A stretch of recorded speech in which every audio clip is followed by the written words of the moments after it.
Hoje é um culto especial, um culto de Santa Ceia, e eu gostaria de hoje focarmos num versículo que fala de Jesus, e ficarmos com a figura de Jesus, com a mensagem de Jesus, com a história de Jesus, com o Evangelho de Cristo, mesmo que nós vamos falar de uma carta. E eu gostaria que você abrisse a sua Bíblia na carta de Filipenses, capítulo 2. Você aí pode abrir sua Bíblia e conferir aquilo que nós falaremos, mesmo que seja um texto rápido, por causa do nosso tempo. Já imaginávamos que seria um culto com algumas apresentações, então nós vamos ter que ser ainda mais dinâmicos. E eu gostaria de falar nesta noite sobre a humilhação e a exaltação de Cristo. Cristo, ele foi humilhado e foi exaltado. Na nossa vida, pessoas, seres humanos, nós passamos a decidir o que queremos da nossa vida, se queremos Jesus ou não queremos Jesus, se entramos por uma porta de salvação que é Jesus, ou não entramos por essa porta de salvação chamada Jesus. A sua graça nos alcança, nos chama, e nós então decidimos a nossa vida de fé. E se nós decidimos por Cristo, se nós fomos alcançados por Cristo, então agora a nossa caminhada, a nossa jornada é uma jornada cristã. E quando nós olhamos para Cristo, aprendemos muitas coisas, e eu e você precisamos saber passar da humilhação à exaltação como parte da escola cristã. Nós estamos numa grande escola, e essa escola, o nosso professor é Jesus, e nesta escola nós passamos por algumas aulas, e nós passamos principalmente pelas aulas que Jesus já as deu. Ele desceu do céu para dar pessoalmente estas aulas. Quando nós fazemos uma faculdade, nós temos muitos professores teóricos. Eles falam de algo que eles não pesquisaram, que eles não viveram. Esse é um tipo de professor. Vamos dizer que não é bom? Não posso criticar, mas são limitados, porque não viveram ou não pesquisaram aquilo que eles estão trazendo. Tem utilidade, mas nós também às vezes fazemos alguns cursos e aprendemos com aqueles que fazem aquilo que estão ensinando. São autores de pesquisas, de realizações daquilo que nós estamos aprendendo. E Jesus, ele podia ser um grande teórico, uma voz do céu que falou, como foi no caso quando veio os 10 mandamentos. Moisés subiu, Deus escreveu os 10 mandamentos e Moisés traz ao povo. Mas quando Jesus vem, ele vem em carne, ele vem físico, o Filho de Deus se manifesta para ensinar a nós com total prática aquilo que nós precisamos. E uma das coisas que nós precisamos é saber passar da humilhação à exaltação, porque isso faz parte da escola cristã, e nós precisamos olhar para Jesus para aprendermos isso. E eu gostaria, no livro na carta de Filipenses, no capítulo 2, parte do versículo 8 e 9, eu gostaria de ler, está no telão e nós podemos ler juntos, amém? E diz assim a carta que o apóstolo Paulo escreve aos Filipenses, buscando a unidade dos irmãos, a unidade cristã, a luta cristã cotidiana, a necessidade de um amor fraternal, de uma humildade entre os irmãos, de uma humildade na vida, e de como adquirirmos isso através de nós olharmos para Jesus e aprendermos com Jesus. E aí ele escreve num determinado momento, tudo que ele escreve é uma coisa inspirada pelo Espírito. E agora o 8 e o 9 nós vamos ler juntos, amém? Diz assim: e achado na forma de homem, humilhou a si mesmo, sendo obediente até a morte, e morte de cruz, pelo que também Deus o exaltou soberanamente, e lhe deu um nome que é sobre todo o nome. Amém? Cristo, sendo Filho de Deus, ele veio salvar cada um que nele crê, e esta salvação, como eu disse, envolve uma vida no padrão cristão. Não há salvação numa religião, a salvação está no padrão de Cristo. A salvação está no seguir os passos de Cristo.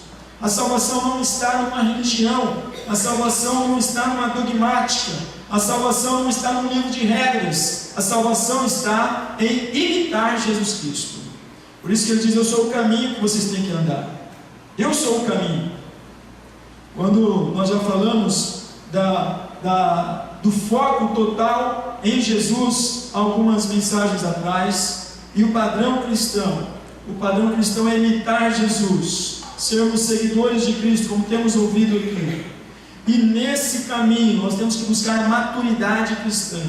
E dentro desse percurso de crescimento, de maturidade, nós lembramos que Jesus diz: aprendei de mim, reforçando que nós temos que estar com os nossos olhos em Jesus.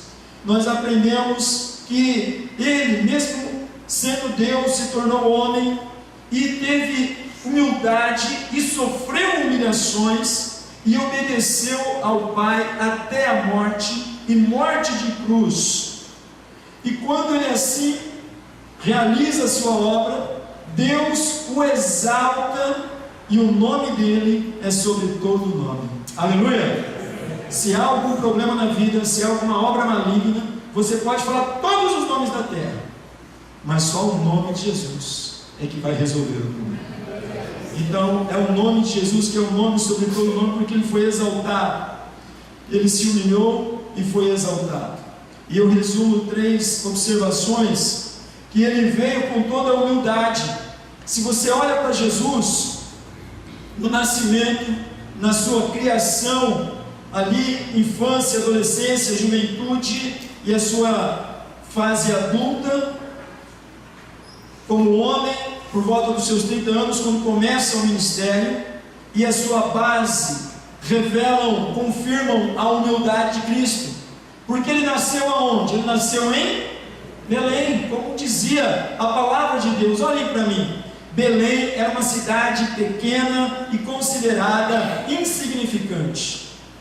Depois Ele cresce aonde? Ele cresce em Nazaré, outra cidade considerada insignificante, absurdamente, por alguns, que o Messias pudesse estar ali.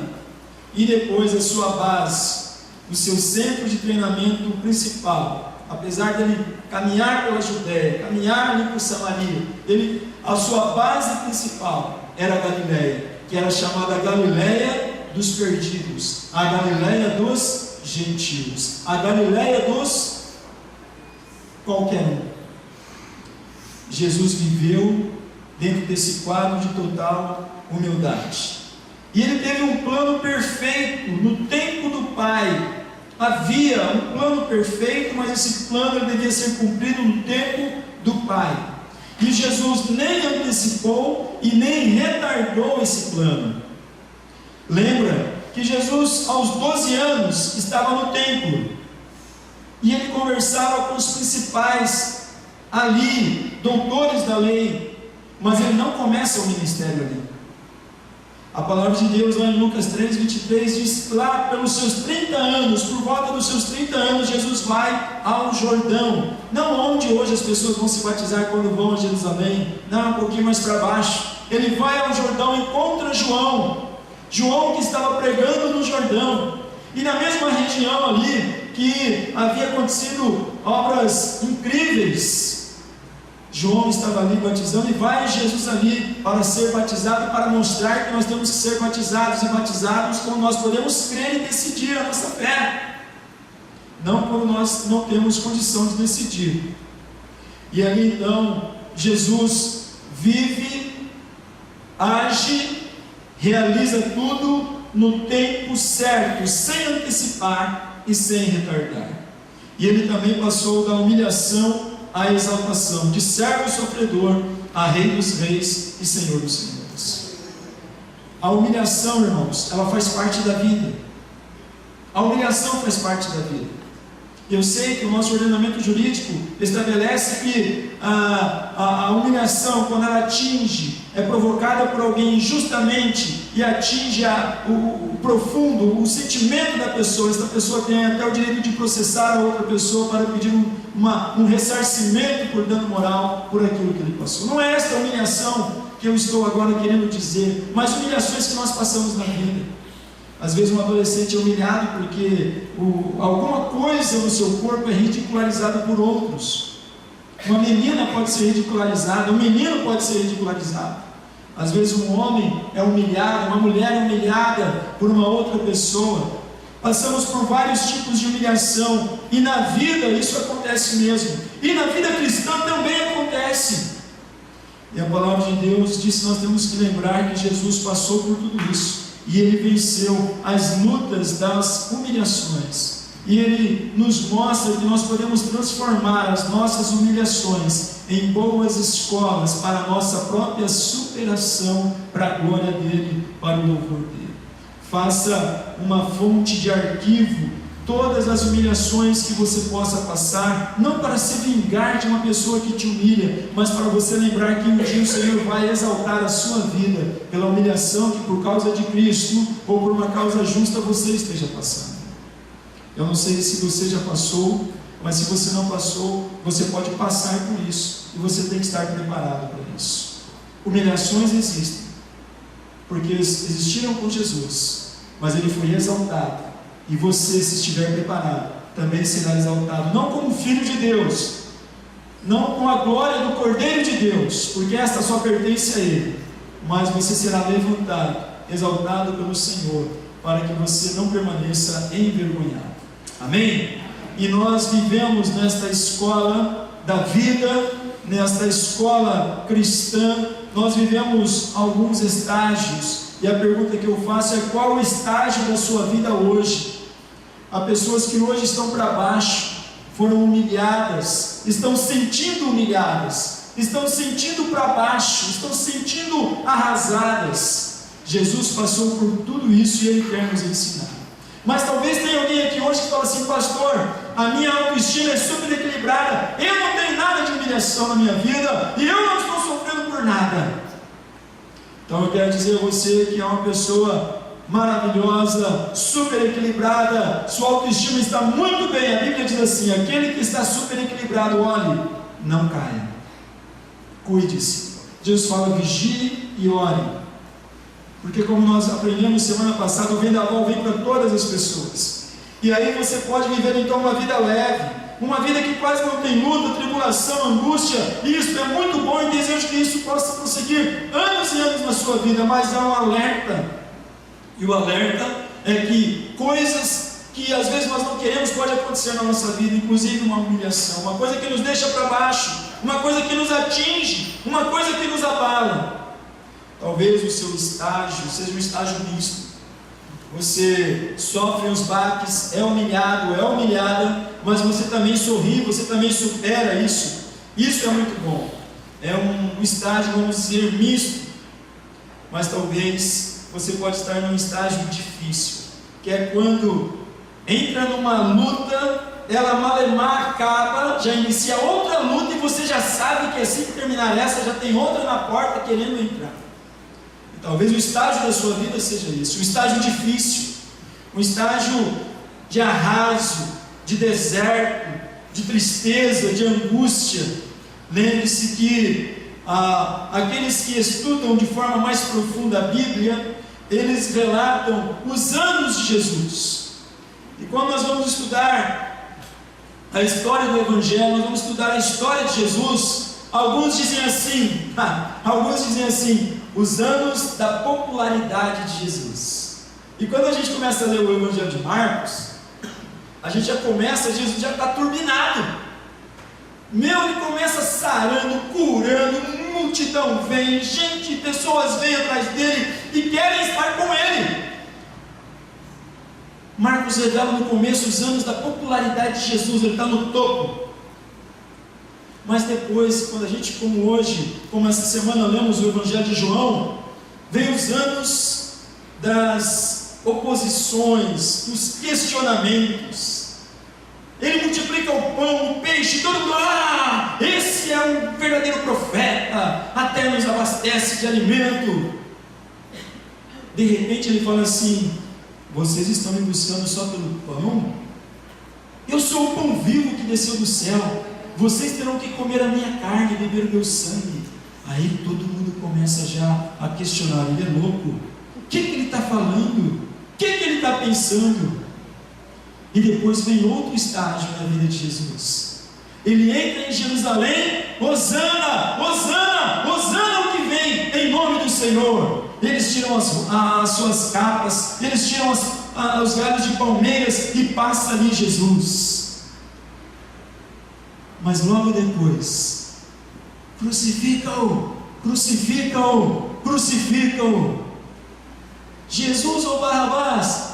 Barrabás, Barrabás, Barrabás.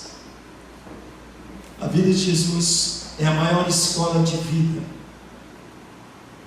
E Jesus entra em Jerusalém aclamado como rei, e sai de Jerusalém chicoteado, xingado, sangrando, com fome, com sede, violado na sua imagem, tiraram a sua roupa, zombaram do seu corpo,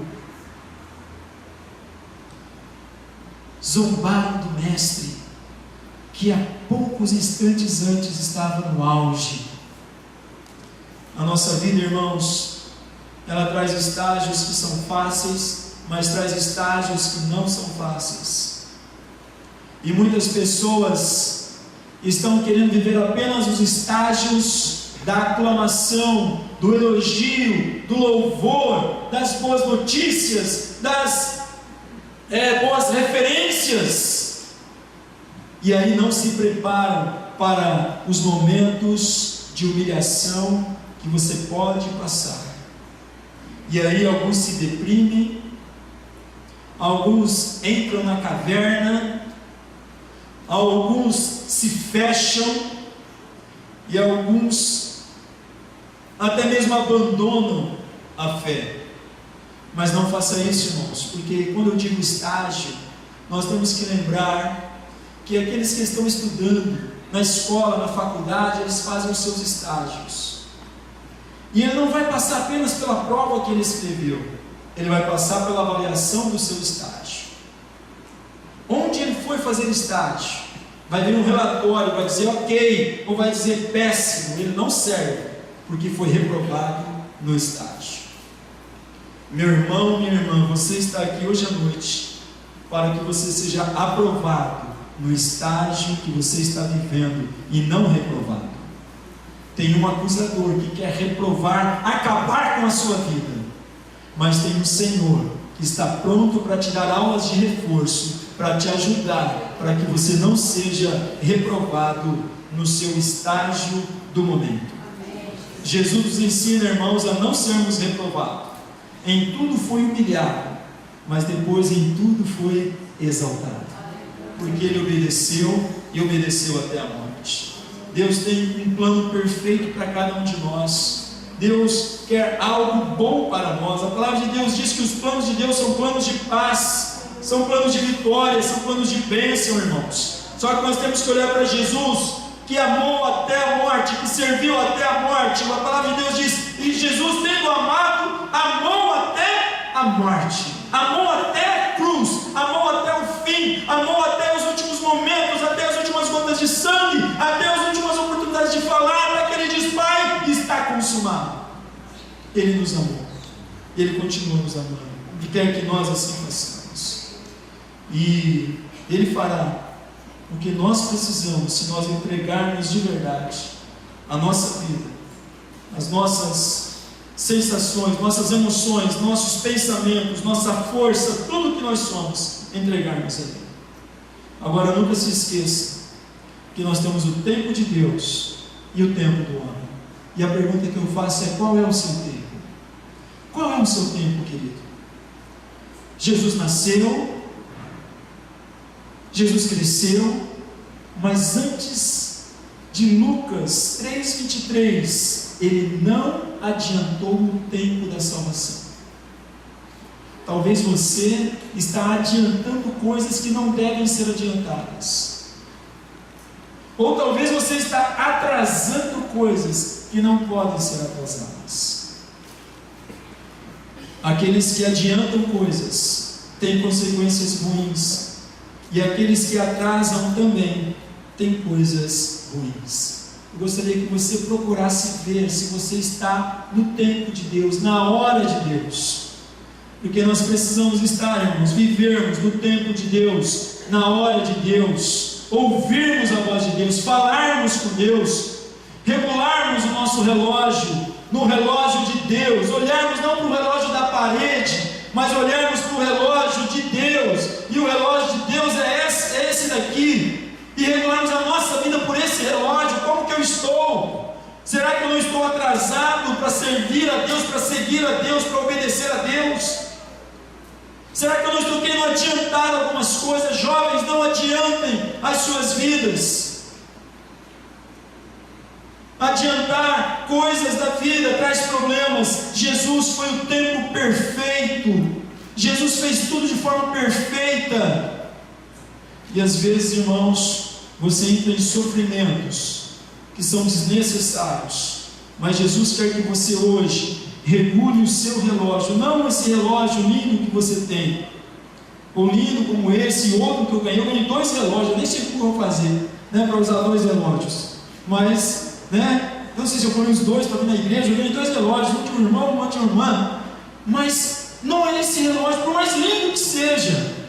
Eu estou falando do relógio de Deus, porque Jesus virá no tempo de Deus para buscar uma igreja que vai estar olhando para o relógio de Deus e se comportando como as 5 virgens que tinham azeite na sua botija, e quando gritar, é o noivo, então vai falar assim, como a gente acorda de manhã com o nosso celular tocando, 5:30 da manhã, fulano, olha, o dia está azul, você pode levantar. Vocês já viram esse celular, Eu tenho, alguém lá em casa tem, E aí eu estou dormindo, de repente, quando é folga, eu durmo até um pouquinho mais tarde, está lá, bom dia, fulano de tal, são tal horas, o dia hoje está tantos graus, não vai chover, você tem tanto de saldo, não. Queridos, um dia não vai ser o celular que vai falar, um dia serão vozes som de uma melodia celestial, de um coral celestial de anjos, de uma trombeta de um anjo, que vai dizer, venham se são do Senhor. E se você estiver no tempo de Deus, você vai sair desse tempo de humilhação para o tempo de exaltação com o Cordeiro de Deus. Agora, se você ficar, você não terá chance de exaltação, porque será humilhação eterna. Mas Jesus quer que nossas vidas sejam tratadas e que nós procuremos ver o nosso tempo para que estejamos na hora de Deus, em nome de Jesus. E olha, irmãos, nenhum crescimento humano será saudável sem a prova da humildade. Se você está tendo problema, achando que o mundo acabou porque você foi humilhado, porque você foi humilhada, por favor, Jesus está dizendo, minha serva, meu servo, eu fui muito mais ainda humilhado, e eu venci para te dar força, para você vencer a humilhação que seja que você tenha passado. Jesus nos treina, nos capacita para isso, e eu quero que você tenha um crescimento humano saudável, tenha um crescimento espiritual, um crescimento como pessoa, de forma saudável, com a prova da sua humildade. E se você passar por uma humilhação, converta ela em algo que amanhã o Senhor exaltará a sua vida. Nós temos até uma poesia em cântico que diz assim, as alturas santas ninguém voa sem as asas da humilhação. Os mais belos hinos e poesias foram escritos em tribulação. Hoje nós, às vezes, entramos na do mundo, que não podemos sofrer. Não, irmãos, não há que se esperar boa coisa de quem não entende que o processo da vida traz algumas coisas chatas, ruins, humilhantes, terríveis, mas nós, olhando para Jesus, nos tornamos mais que vencedores e vencemos. Porque Filipenses diz isso, achado em forma de homem, humilhou a si mesmo, sendo obediente até a morte de cruz, pelo que também Deus o exaltou, soberanamente lhe deu um nome que é sobre todo nome. Não se empolgue, irmãos, com a possibilidade de viver sem vencer os sofrimentos, de uma vida tranquila. Isso é ruim, isso é doentio. Um crescimento de verdade, um crescimento da fé, um crescimento sadio, nos adverte que nós passaremos alguns sofrimentos, algumas humilhações, mas você pode transformar a sua humilhação em um ponto que o Senhor fará, um ponto de exaltação na sua vida. E não faça, irmãos, a sua vida ser uma vida em vão, o seu sofrimento ser em vão. Transforme isso em uma fonte que glorifique o nome do Senhor. Em vez de você transformar as suas humilhações em tristeza profunda, transforme isso em orações profundas para que Deus venha exaltar a sua vida. No tempo dele, Ele exalta. Eu creio nisso. Você crê nisso? Quando nós celebramos a Santa Ceia, nós celebramos a forma de Jesus, o jeito de Jesus, a escola de Jesus. E o jeito de Jesus, a escola de Jesus, é transformar toda a humilhação, todo o sofrimento em um ponto de exaltação, em um ponto que o nome do Senhor será glorificado e a sua vida será exaltada. Meu irmão, minha irmã, não tem como você estar aí, viver arrasado porque foi humilhado. Você pode transformar isso em uma fonte de sucesso para a tua vida, em uma fonte de bênção, porque o Senhor pode transformar isso em algo bom. Eu sei que não é algo gostoso, sei que não é algo bom. Às vezes você foi humilhado por uma pessoa querida, às vezes você foi humilhada por alguém que você confiou, às vezes você foi humilhada por uma pessoa estranha, às vezes você foi humilhada por uma pessoa que foi cruel. Mas Jesus, Ele nos ensina a transformarmos tudo isso em uma fonte de exaltação, de glorificação no nome do Senhor, e de repente, você vai olhar e você vai ver que você não está embaixo, você está em cima, porque nesta vida, irmãos, nós temos visto todo mundo querer já começar por cima. O Evangelho de Cristo não começa por cima. O Evangelho de Cristo nos ensina que nós primeiro diminuímos, descemos, e depois então nós somos elevados.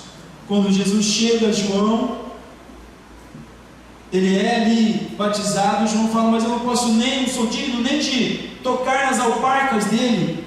Senhor, eu não posso fazer isso. Jesus fala, faça, isso deve ser feito. E João então obedece. E depois vem as notícias para João, olha, ele está no ano da popularidade, ele está avançando, ele está fazendo coisas tremendas, João. E João diz, convém que ele cresça, que ele seja exaltado e que eu diminua. E depois Jesus fala que, comparável a João, não se encontrava alguém na terra para que fosse comparado. Irmão, irmã, nós precisamos, em nome de Jesus, ter a nossa vida olhando para o Senhor e nunca pular as lições da humildade que o Senhor nos deixou. Nunca faça as coisas de forma adiantada e nem atrasada. E tenha um crescimento sadio da sua fé, observando a escola de Jesus, observando as formas de Jesus, o jeito de Jesus, o tratado de Jesus, o como ele agiu, o como ele viveu, porque tudo o que ele foi para nos ensinar de forma ao vivo, de forma real, para que nós possamos agora ter e profundamente, não estarmos feridos, mas profundamente curados pela obra que ele fez na cruz. Aqueles escravos penetraram de forma profunda Jesus, para que o nosso coração também seja penetrado pela sua graça e pelo seu poder. Nós não podemos agora viver num mundo, irmãos, onde a depressão, a angústia, onde as tristezas dominam os nossos corações, porque Cristo nos libertou, Cristo nos chamou, Cristo nos tirou das trevas para a sua luz. Isso é o Evangelho de Cristo, isso é a Santa Ceia, é celebrarmos que não há mais razão para tristeza, mesmo que estejamos humilhados, não há razão para desespero, mesmo que tenhamos perdido tudo, não há razão para loucuras, mesmo que estejamos só, porque Jesus está conosco. Isso é a Santa Ceia. Não há mais tristeza, não há mais angústias maiores do que a graça de Cristo. A graça de Cristo, ela supera, ela nos ensina. ela nos ajuda. A melhor forma, irmãos, de nós subirmos é nós aprendermos a descer aos pés de Cristo e assim vivermos. Eu quero encerrar dizendo que as pessoas estão distanciando-se daquilo que é realmente necessário para a nossa vida. E o que nós precisamos é estarmos olhando para o exemplo que Ele não somente deixou, mas Ele realizou por nós. Meu irmão, minha irmã, eu não sei qual é o teu estágio, ou as humilhações que você tem passado, mas sei de uma coisa: o Senhor nosso Deus, se você estiver aos pés de Cristo, Ele vai te levantar e Ele vai te exaltar. Talvez um homem te humilhou, talvez uma mulher te humilhou, talvez um jovem te humilhou, talvez uma outra pessoa de cargo elevado te humilhou, talvez uma pessoa anônima te humilhou. Jesus quer te dar força para você transformar essa humilhação em fonte de vitória, em fonte de superação, fonte de exaltação. E eu gostaria de orar com você neste momento, em nome de Jesus. Vamos orar. Senhor nosso Deus, a tua palavra em Filipenses diz que o Senhor Jesus foi achado em forma humana e Ele se humilhou a si mesmo e foi obediente até a morte, e uma morte vergonhosa, humilhante, morte de cruz. Somente os desprezados, os desprezíveis, os piores eram colocados no madeiro, e o melhor do universo aceitou ser colocado no madeiro, no meu lugar, no nosso lugar. Mas o Senhor também o exaltou soberanamente